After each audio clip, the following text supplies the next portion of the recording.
السلام علیکم ورحمت الله وبرکاته ومغفرته. محترم پوښتنه کړې ده چې ښځې ته مې دا خبره وکوله چې تر هغه وخته پورې چې ته د پلار کره نه یې تللی زما خبرې ستا سره حرامې دي، او دا وایي اوس زه نه ځمه. ما هم وایي قسم کړی دی چې ته زما سره ونه غږېږې تر هغه وخته پورې نه ځم. محترمه دا نو د باچیانو جنګ دی. د ښځو خو هغه باچا دی چې باچاهان یې مریان کړي دي. نو اوس په څه کوې فرق کوې، یوې خوا ته پړانګ بلې خوا ته پاڼ.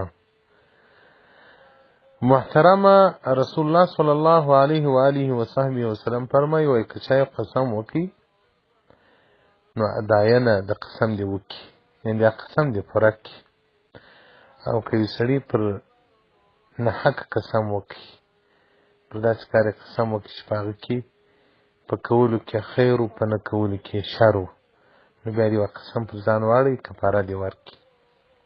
دا چې تا قسم کړی دی فقهای کرام وایي وایي حلال شی پر ځان حرامول دا یمین او قسم دی. فتاوی هندیه جلد 2 صفحه 2 کتاب الایمان. نو دا چې ستا خبرې له دې سره روا دي او تا پر ځان حرامې کړې نو دا یمین او قسم دی.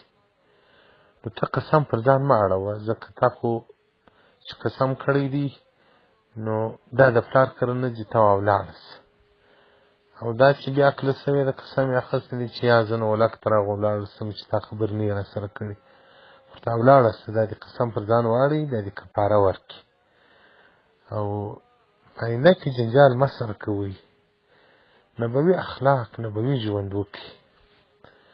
دا اوس مړونه او ښځې خو سړي ژرندې ته ور اچولي وای،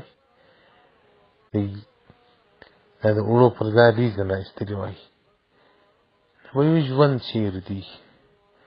بس یو وحشي ژوند موږ تاسو کوو، یو له بله به ضد مقابله سره کوي. که ته رد شوې دا دې ټیټه راوړي، که دا رده شوله ته بیا ټیټ ځه.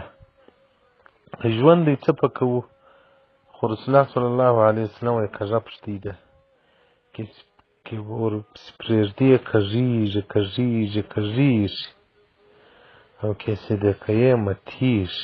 ګزاره به کوو. الله په عظیم امتحان کې اچولی یو، تر دا جنته پورې به ګزاره وکړو، هلته بیا سمیږي دغه